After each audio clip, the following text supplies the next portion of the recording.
어서 들어오십시오. 오늘 그 SBS 비즈 필살기 방송 금요일 2주에 한번 촬영하는데 그 녹화하러 가는 날이라 오늘 카카오 라이브를 진행하고 가도록 하겠습니다. 제가 뭐 그 무료방에 최근에 이제 DI 우리가 같이 매매한 이후에 종목을 안 드리고 있는데 고급방도 오늘 고급방은 이제 고급방 나름대로 종목을 들어갔지만 많은 매매를 하고 있진 않아요. 왜냐면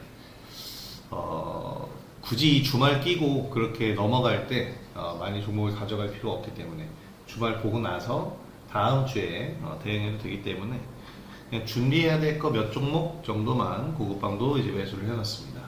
저는 항상 뭐 패턴이랄까 항상 그런 편이에요. 뭐랄까 최근에 주도해 있었던 섹터들 계속 뭐 다시 보고 밑바닥에서 움직이지도 않는 거 수급도 안 들어온 종목들 그거 뭐 저평가된 종목이라고 들어가는 게 아니라 수봉이 딱 세워지면 그 뒤부터 계속 반복적으로 공략을 하기 때문에 지금도 저는 시장에서 공략할 종목이 굉장히 많습니다.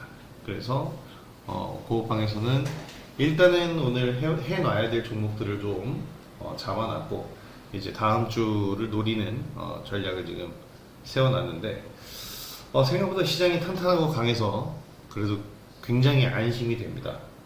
이렇게 시장이 강할 수 있었던 가장 큰 이유는 미증시가 나스닥 시장을 중심으로 반등했다라는 것도 있지만 어제도 그랬고 계속 그 얘기했죠. 시장이 급격하게 무너지면 급격한 반등이 다시 나오는 게 어떻게 보면 당연한 이치입니다. 이거는 과학이에요, 과학. 이렇게까지 빠졌다라고 하는 것은 흔히 데드캣 바운스라고 하는데 죽은 고양이도 옥상에서 던지면 튀어오른다라는 잔인한 얘기지만 그게 이 기술적 반등을 뜻하는 얘기예요. 그래서 어쨌든 기술적 반등이 나왔고 이걸로 인해서 V자 반등으로 뭐 전고점까지 올라가는 게 좋으냐 나쁘냐는 다른 뭐 일장일단이 있겠지만 결코 이렇게 올라가는 게 좋은 것은 아닙니다.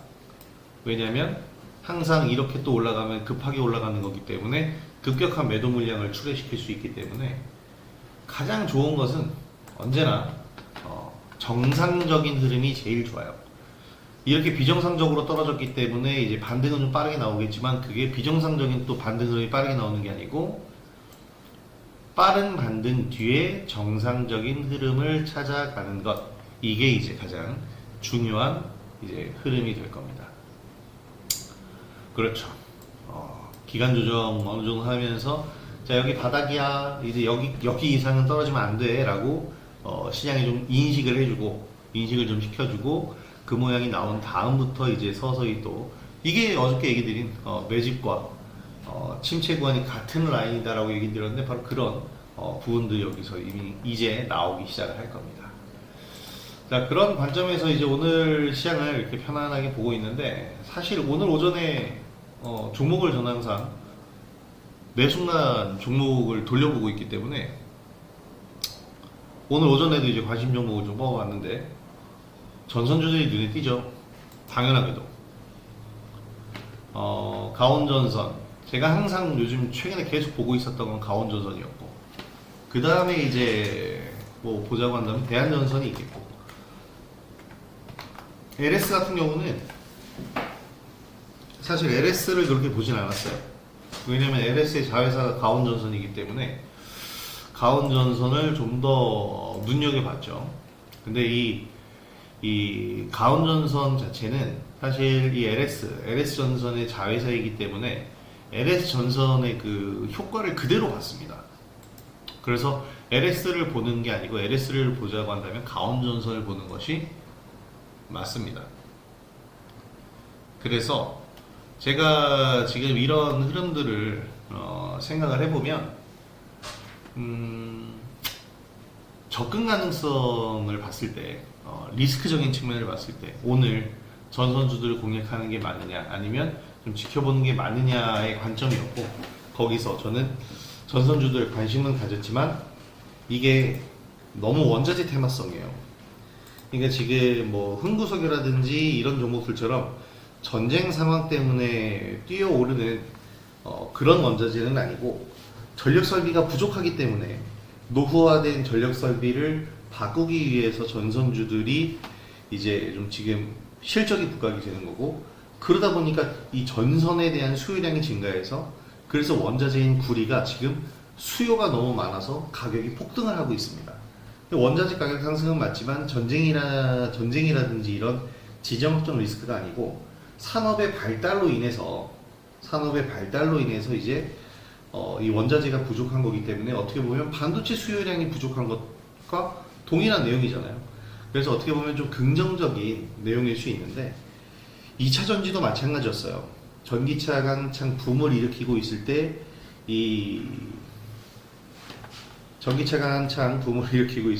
잠시만요.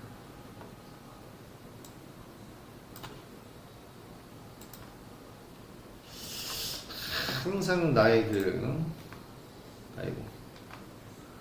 내가 뭔가 이렇게 할 때 종목들이 움직인단 말이죠. 뭐 안 움직일 수도 있는데,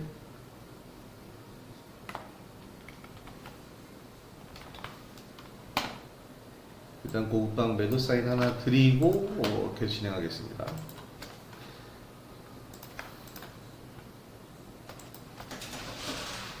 오늘 상승이 나오느냐 나오지 않느냐는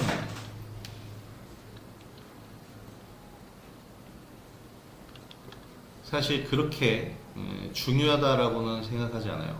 왜냐면 오늘 시장의 움직임은 다음 주를 준비하는, 어떻게 보면 쉬어가는 하루이고, 이 쉬어가는 날 상승해주면 좋은 거기 때문에 오늘 뭐 종목들이 상승하냐 마냐는 여러분들이 그렇게 크게 막 민감하게 반응하실 필요는 없다라고 생각합니다. 다만 하락을 해서는 안 된다. 오늘 지수 자체가 장 자체가 무너지는 것은 안 된다라고 생각을 하시면 될 것 같아요.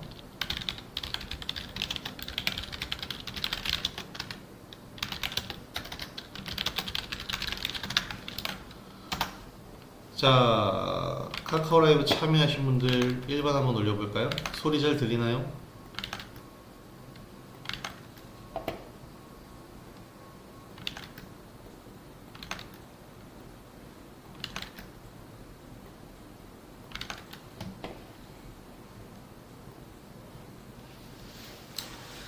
감사합니다. 자, 방송 계속 이어가면, 지금 그래서 오늘 이제 어떤 종목들을 보냐를 봤을 때 전선주들을 지금 얘기를 하고 있는데, 맞아요. 전선주들, 2차 전지주들도 전기차 붐이 일었을 때 리튬 수요량이 너무 많아서 2차 전지 관련주들이 우리나라에서는 완성된 이제 2차 전지 관련주가 아니고 리튬 관련주들이 많이 올랐죠. 원자재 관련주가 올랐습니다. 사실 원자재 관련된 기업들이 가장 실적이 눈에 띄게 빨리 나오니까요.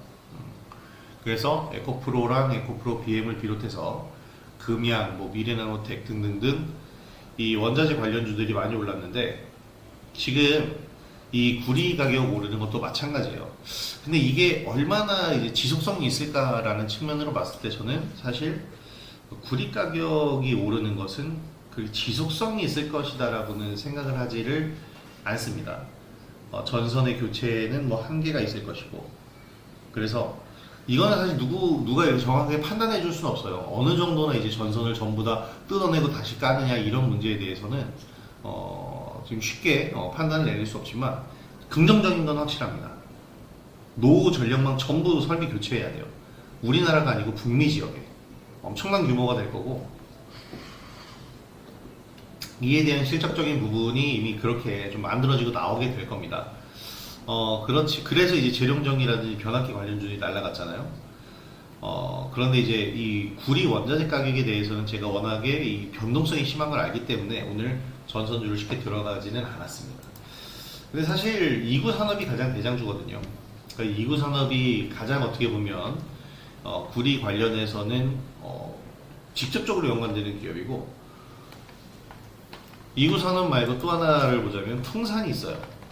최근에 굉장히 많이 이렇게 꾸준하게 오르고 있죠.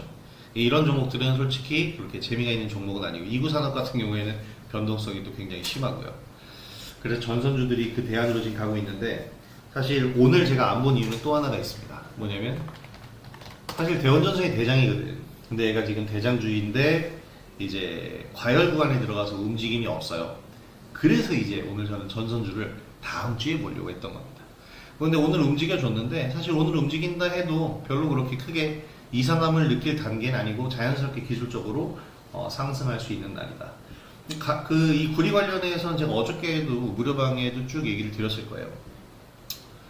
구리 가격 상승으로 인해서 전선주를 상승하는데 실질적 수혜는 이후 상황이다, 이 얘기를 드렸는데요. 일단은 전선주들이 이렇게 흐름이 나오고 있습니다. 사실 대원전선을 좀 눈여겨볼 만하긴 하고요. 굳이 보자면 가격이 높더라도 가온전선이 훨씬 더 탄력적일 겁니다. 왜냐면 LS그룹이 전선에서는 우리나라에서는 넘버원인데 상장사 LS는 지주사고 LS전선은 지금 상장이 안 되어 있는데 LS전선의 역할을 해주는 게 가온전선이기 때문에 가온전선을 눈여겨보시면 괜찮을 겁니다. 요 정도까지만 이제 저는 보고 있고 종목 대응을 직접적으로 한다고 하면 다음 주 정도에 뭐 진행해 보지 않을까, 또는 아예 안 하고 기존의 반도체 쪽으로 계속 매매를 할 것 같은데, 전력망이 이렇게 부족한 것도 전선주들이 이렇게 올라가는 것도 어떻게 보면 그 근본은 전 반도체입니다. AI가 발달하니까 그 발달한 AI를 커버하기 위한 데이터 센터가 필요하고, 그 데이터 센터가 필요한 이유는 방대한 양의 반도체를 한 곳에, 음성이 안 들리나요?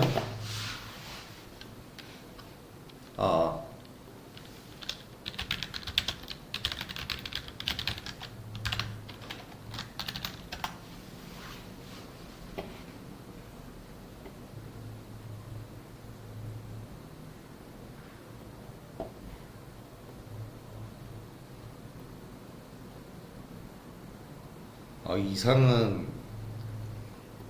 광고 같은 게 하나 떠 있었구나. 잘 들리죠? 아니 뭐 이상한 팝업 광고 같은 게 삼성화재 광고가 나가고 있네. 이 소리가 함께 겹쳐 나갔나? 그래서 전선주들은 이렇게 잘 보시면 될 것 같습니다. 다음 주 되면 제가 한번 다시 전선주에 대해서는 브리핑을 할 거예요. 전선주가 올라가는 건 결국엔 AI 때문이고, AI의 발전은 결국엔 데이터 센터를 필요로 하고, 데이터 센터가 증가했을 때 그 데이터 센터에 들어가는 건 반도체니까 결국엔 전선주가 올라가는 것도 반도체다. 같이 가는 게 맞다. 동반성장이 맞다라는 거죠. 그래서 오늘 DI 같은 종목도 이렇게 가는 겁니다. 제가 이 DI를 유리기판 관련주다라고 전에 얘기했었는데, 맞아요. 유리기판의 직접적인 관련주는 아니고, DI 같은 경우에는 버닝 테스터를 만드는 기업입니다. 버닝 테스터가 뭐냐면, 이제 이 반도체를 생산했을 때 이 반도체가 불량인지 아닌지를 검사를 하잖아요. 수율 검사를 합니다. 수율 검사를 할 때 여기에 전류를 계속 흘러보내고 열을 가하면서 어느 정도 열과 전력에 이제 버틸 수 있느냐, 이게 수율이거든요. 이거를 검사하는 테스터를 만드는 후공정 업체예요. 근데 얘네가 납품하는 곳이 원래 삼성향이었는데 HBM 관련해서 SK 하이닉스에도 납품을 합니다. DI의 자회사에서. 그래서 이런 것들 얘기들이 굉장히 많이 나오고 있어요. 오늘도 지금 코스닥 지수 상승하는 게, 상승의 선봉장들은 타이거 7입니다. 어제도 얘기 드렸죠. 미국의 매그니피센트 7, 일본의 사무라이 7이 있으면 우리나라엔 타이거 7입니다. 오늘 한미반도체, 그리고 가온칩스, 가온자 들어가는 기업들이 굉장히 많아요. 연관들은 없는데. 그래서 가온칩스, 그리고 한미반도체, 리노공업, 이렇게 타이거 7에 들어가 있는 기업들이 다 상승하는데, 이들이 상승할 땐 여러분 얘네들을 봐도 좋지만 얘네들과 비슷한 동종 업계에 있는 종목들을 보는 것도 좋아요. 왜냐하면 타이거 7에 들어갔다는 건 이미 시가총액이 커져 있는 거고, 시가총액이 커졌기 때문에 이제는 좀 무거울 수밖에 없는 기업들입니다. 그렇기 때문에 오히려 타이거 7에 들어가지 못했지만 같은 동종 업계에 있는 종목이다라고 한다면 가볍기 때문에 훨씬 더 주가 탄력이 더 나올 수 있다는 거죠. DI가 그래서 이렇게 지금까지 상승 탄력을 이어가는 겁니다. 우리가 정말 정확하게 들어왔죠. 화요일날 들어왔고, 그리고 어저께 오전에도 진입하시라고 했고, 그러면서 어저께 17% 정도 올랐는데 오늘도 이 고가 자리에서도 14%나 상승을 합니다. 그러니까 DI가 이렇게 상승할 수 있었던 가장 큰 이유는 반도체예요. DI가 옛날에는 싸이 관련주였죠. DI와 싸이를 치면 나옵니다. 싸이지만 DI라고 아버지죠. 여기 박원호 회장님이. 그래서 원래 DI를 별로 저는 안 좋아했는데 사실 그것은 그냥 어떻게 보면 고정관념이고 DI가 하는 사업이라든지 DI가 지금 가지고 있는 역량 같은 것들을 봤을 때는 반도체 HBM 반도체는 여러분 굉장히 높은 고퀄리티 하이테크 미세 공정 분야이기 때문에 테스터가 굉장히 많이 필요하고 필수적으로 필요합니다. 특히 버니 테스터를 통과하지 못하는 제품은 무조건 폐기예요. 그래서 DI가 만들고 있는 이 버니 테스터기가 후공정에서는 필수적이다. 물론 DI만 만드는 건 아니죠. 반도체 공정 과정에서 이 후공정, 검사 후공정에는 4단계인가 5단계 과정이 있는데 그 중에 하나일 뿐이에요. 그런데도 불구하고 주가가 이렇게까지 상승한다는 건 그만큼 이 DI에서 만드는 검사 장비의 수요량이 많다는 것. 왜 수요량이 많냐면 그만큼 반도체 생산량이 지금 많기 때문입니다. 결국에 뭐냐면 결국에 이 시장은 지금 현재 아직도가 아니고 앞으로 한동안은 반도체가 주력이 될 수밖에 없다라는 겁니다. 정말 좋은 시즌이에요. 왜냐면 작년까지 반도체 업황이 바닥이었습니다. 바닥이었다라는 것은 더 이상 내려갈 데가 없다라는 거고 올라갈 일만 남았다라는 거야. HBM이 굳이 안 나왔어도 반도체는 이제 업황이 턴어라운드 할 시기였는데 HBM이라는 신무기까지 나왔잖아. 이제 업황이 턴어라운드 할 시기에 성장성까지 갖춰버리니까 이게 임팩트가 굉장히 크거든요. 그래서 지금까지 또 상승한 이 반도체 관련주들이 추가적으로 더 상승할 수 있는 것은 물론이고 굉장히 영역을 넓히면서 관련 기업들을 확대해 나갈 수 있어요. 그래서 분산되고 파생되는 기업들이 굉장히 많을 겁니다. 물론 이제 그 종목들은 대장주 역할은 아니기 때문에 단발성 또는 테마성으로 상승을 하겠지만 거기서 우리가 얻어낼 수 있는 수익도 굉장히 많을 거예요. 뭐 최근에 유리기판도 역시 마찬가지죠. 저도 YCK 고급방에서 매매를 하면서 굉장히 높은 수익을 올렸는데 단기간에 굉장히 많이 먹었거든. 유리기판이라는 새로운 무기가 나온 거예요. 근데 이게 지금 주류는 아닙니다. 그렇기 때문에 이 유리기판이 어떻게 보면 쭉 갈 수 있느냐는 좀 더 두고 봐야 되는 부분입니다. 근데 삼성전기에서 발표를 했죠. 3년 안에 유리기판을 확실한 무기로 만들겠다라고 하면서 삼성전기에서 투자 얘기를 했기 때문에 그래서 이제 유리기판도 어떻게 보면 좀 장기적인 관점에서도 볼 수 있을 것 같다. 어떻게 보면 2차전지 측면에서는 한동화성과 같은 전고체의 역할을 해줄 수 있는 그런 어떻게 보면 게임 체인저가 될 수 있는 거죠. 그래서 지금 시장에서는 우리가 정말 봐야 할 종목, 매매해야 될 종목, 매매할 수 있는 종목, 그리고 지금 현재 손실 중이라도 버틸 수 있는 명분과 여러분들이 손실 중인 종목을 교체 매매할 수 있는 기회들이 굉장히 많아요. 그게 지금 시장입니다. 최근 6거래일 동안 시장이 급격하게 하락하고 폭락하면서 개인 투자자들에게 굉장한 쇼크를 줬지만 이 쇼크가 또 다른 어떻게 보면 이 심장이 멈췄을 때 그 전기 충격 주는 걸 뭐라 그러죠? CPR이라고 그러나? 그것과 똑같은 거예요. 이 쇼크를 한번 받았기 때문에 오히려 더 우리가 우리 계좌들이 우리 종목들이 생명력이 여기서 끝나는 게 아니라 여기서 진짜 지지부진해질 수 있었는데 쿵 하면서 쾅 하고 뛰어 오를 수 있는 단계가 된 겁니다. 계속 심박수가 높아져야 사람이 살아 숨쉬고 움직이는 거 아니겠습니까? 그런 기회를 준 거라고 보시면 돼요. 그래서 지금 이 단계에서 여러분들이 굉장히 잘 선택을 하셔야 됩니다. 시장이 아무리 무너졌다고 해도 이 시장 여기 6일 동안 무너질 때 좌절하고 절망하고 포기한 사람이 제일 많아요. 제일 많아요. 왜냐면 이게 줬다 뺏는 거랑 똑같거든요. 여기가 과열 구간이라고 했잖아요. 과열 구간에서는 수익이 높아질 수는 없어요. 수익률은 높지만 비중이 다 거의 대부분 매도를 한 상황이기 때문에 수익률은 높지만 비중은 얼마 없단 말이야. 그 상황에서 분산 과정을 겪으면 다시 한번 상승할 만한 모양새를 갖춰서 더 매수하게 했다가 공포 구간으로 만들어 버릴 때 사람은 여기서 가장 큰 충격을 받습니다. 계좌적으로도 가장 큰 충격. 그리고 신용 물량이 이것을 어떻게 보면 대변해 주는데 여기서 급격하게 늘어났던 신용들이 여기서 이제 털리는 거거든요. 그렇게 신용 물량이 털리고 나면 이제 거기서부터 사람 몸은 이제 다시 노폐물이 사라진 상태가 되는 거예요. 주식시장에서도 노폐물이 사라졌기 때문에 상승할 가능성이 훨씬 더 높아지는 겁니다.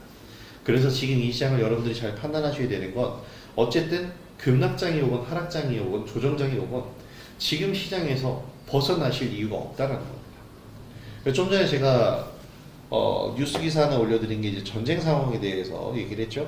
이란이 48시간 안에 이스라엘을 미사일 공격을 할 것이다라는 이 보도가 월스트리트 저널에서 떴는데 사실 남의 나라 전쟁이지만 우리도 국제 정세에서 완전히 뭐 동떨어질 수 없는 나라이기 때문에 영향은 받을 수 있어요. 하지만 이러한 지정학적 리스크는 절대 시장의 추세를 바꿔줄 수 없습니다. 시장의 추세를 바꿀 만한 지정학적 리스크는 세계대전이 일어나야 돼요. 3차 세계대전이 일어나는 정도가 돼야 시장이 아예 멈추고 없어져 버리겠죠. 진행이 안 되겠죠. 기업이 사라질 수도 있는 판이니까. 부도가 나는 게 아니라 정말 폭격을 맞아서 기업이 사라질 수 있는 그런 상태. 그 상태가 아니라면 그 어느 곳에서 일어나던 지정학적 리스크는 시장에 큰 영향을 줄 수가 없습니다. 뭐 우리나라에서 일어나는 전쟁이라면 말이 다르겠지만 그래서는 안 되겠죠. 전쟁이 일어나면 안 되는 거고. 그리고 다른 나라에서 일어나는 전쟁도 우리 시장에 일시적으로 충격은 줄 수 있지만 그게 결코 길게 가지는 못한다는 것. 이것을 항상 생각을 하시면서 이 조정장이 나왔을 때 너무 그렇게 불안해하지 마시고 아니지 말을 바꿔야겠죠. 조정장이 나와서 여러분들이 불안한 게 아니라 내가 가진 종목이 하락하니까 불안한 거잖아요. 그럼 내가 가진 종목이 왜 하락하는지를 먼저 생각을 하셔야지 종목 하락한다고 무작정 이거 어떡하냐 이렇게 맹목적으로 어떡하냐라고 신께 기도하듯이 외치면 알려주는 사람 없고 해결되는 거 없어요. 왜 내 종목이 지금 하락을 하고 있고 왜냐는 것, 그러니까 이유를 알았으면 이제 여기서 결정이 되겠죠. 그럼 버티고 보유해야 되느냐 아니면 지금이라도 버려야 되느냐 이게 나올 거 아닙니까. 그러니까 내 종목이 하락할 때 종목 하락한다고 스트레스 받을 게 아니라 얘가 왜 하락하는지를 일단 아셔야 되고 이게 제가 지금 말씀드린 지정학적 리스크나 이런 단발성 악재 때문에 하락하는 거라면 버릴 이유가 없다라는 것. 그렇게 되면 하락하니까 가슴은 아프지만 짜증은 나지만 그걸 가지고 그렇게 좌절하고 세상 망한 것 마냥 부정적인 마인드가 돼서 보실 필요는 없다라는 얘기입니다. 최근에 시장이 6거래일 동안 굉장히 많은 폭락을 보여서 한 30일 동안 올린 것을 6일 만에 내려놨지만 이 또한 하나의 흐름이고 6일 동안 하락했기 때문에 어떻게 보면 악성 물량들이 싹 제거가 됐을 거고 여기서 다시 반등할 만한 발판을 다시 만들면 그만인 겁니다. 그리고 우리가 계속해서 보고 있는 시장을 주도하고 있는 섹터 여기서 우리는 초점을 계속해서 잘 맞추고 있기 때문에 시장이 반등할 때 또 반등에서의 수익도 잘 가져갈 수 있을 겁니다. 요 부분들을 좀 잘 생각을 해주시기 바랍니다. 어저께도 뭐 충분히 얘기 드렸지만 그리고 오늘 시장 반등이 나오면서 이제 좀 어느 정도 한시름 났다라는 생각이 좀 들긴 하지만 그래도 혹시 올지 모르는 변동성에 대비해서 제가 여러분들한테 이러한 얘기를 드린 겁니다. 절대 시장의 움직임에 너무 일일이 극단적으로 반응하지 마시고 여유를 항상 챙기시면서 편안하게 시장을 좀 보셨으면 좋겠습니다. 관심 종목 오늘 본 게 굉장히 다양해요. 올려드린 건 ICD 세계상사지만 가온전선, 솔루스 한번 더 봤고 엔터파트너스 이렇게 봤는데 참 신기한 종목들 요즘에 많이 급등이 나오죠. 시장에 수급이 있다는 얘기예요. 그러니까 이러한 종목들 상승하고 움직임이 나올 때 일일이 쫓아갈 수는 없으니까 우리 사정권 안에 있는 종목들 우리가 매매할 수 있는 종목들만 딱딱 섭렵해서 매매를 해주면서 그때그때 수익 실현 해나가면 됩니다. 이런 종목들 충분히 나오잖아요. DI 같은 종목도 나오고 DI 이전에 우리가 무수히 수익을 올렸던 종목들을 떠올리십시오. 지금 현재 여러분들이 보유하고 있는 건 당연히 손실이 많습니다. 왜냐하면 매도할 기회가 없었으니까 보유했고 보유했기 때문에 손실인 거예요. 우리가 수익 본 종목들은 지금 당연히 계좌에 없습니다. 왜냐? 수익이 났으니까 수익 실현을 해버렸잖아요. 팔았잖아. 원래 그런 겁니다. 그래서 주식시장에서 우리가 항상 뭘 가지고 있냐면 현금 또는 손실 중인 종목이지 수익 난 종목을 계속 가져가는 경우는 없어요. 그런 경우에 이제 수익 났는데 안 팔고 있다가 못 팔고 내려와서 손실 전환되고 그렇게 가시는 분들, 개인 투자자분들 정말 많이 봤는데, 저는 프로의식을 가지고 매매하기 때문에 수익이 났을 때 바로바로 챙겨드리고, 그렇기 때문에 남아있는 종목들은 이제 또 계속해서 해결해야 될 종목들일 뿐인 겁니다. 그리고 해결되면 걔들도 수익으로 나가고, 해결이 안 됐을 경우에는 교체 매매를 통해서 다른 방식으로 해결을 해드릴 거니까 종목들 그대로 보유하시면서 잘 지켜보도록 합시다. 뭐 어저께 해드린 얘기랑 좀 주목된 얘기도 좀 있었지만, 그래도 지금 시장 상황 그리고 우리가 봐야 할 방향 이런 것들을 좀 얘기를 드렸고요. 오장에서 우리가 급하게 뭔가를 매매할 필요는 없을 거예요. 저도 오늘 종목을 막 이것저것 드릴까 말까 고민을 했는데, 주말 넘겨보고 다음 주에 대응해도 충분히 가능할 거라고 생각합니다. 자, 카카오 라이브를 마무리로 저는 이제 방송 가려고 카카오 라이브 진행을 했고요. 많이들 참여해주셔서 정말 감사드립니다. 요 6일 동안 시장 무너지면서 좀 충격은 있었지만, 이제 하락 속도 어느 정도 좀 멈춰지고 늦춰지면서 종목들 반등하는 흐름도 확실하게 나오죠. 목석가리가 이 흐름에서 어느 정도 됐다라고 저는 봅니다. 그래서 다음 주에 대응하기 훨씬 더 수월할 겁니다. 자, 그럼 이번 한 주 수고들 하셨고, 참 많은 일이 있었던 한 주입니다. 시장 바닥 한번 확인한 것 같고, 반등도 나오고 있고, 이 다음 주가 중요합니다. 중요한 다음 주를 위해서 이번 주 주말 푹 쉬시고 월요일에 뵙도록 하겠습니다. 자, 오늘 수고들 하셨고 한 주간 수고들 하셨습니다. 험난한 4월달, 누가 계속 그 얘기하던데 주식시장에서 4월은 잔인한 달이라고. 이번에도 잔인한 달이 될지, 이 첫째 주는 좀 잔인했는데 제가 볼 때 이제 좀 바뀔 거거든요, 분위기. 섣불리 제가 얘기를 안 하는데 다음 주에 하여튼 잘 지켜봅시다. 제가 볼 때 다음 주에 확 뭔가 분위기 반전이 있을 거라고 생각을 하니까. 그렇기 때문에 주말 잘 보내시고 월요일에 아주 힘차게 뵙도록 하겠습니다. 자, 오늘 수고하셨고 한 주간 수고들 하셨습니다. 카카오 라이브 여기서 종료하도록 할게요. 자, 수고들 하셨습니다. 식사 맛있게 하시고 저는 그럼 방송국 다녀오도록 하겠습니다. 감사합니다.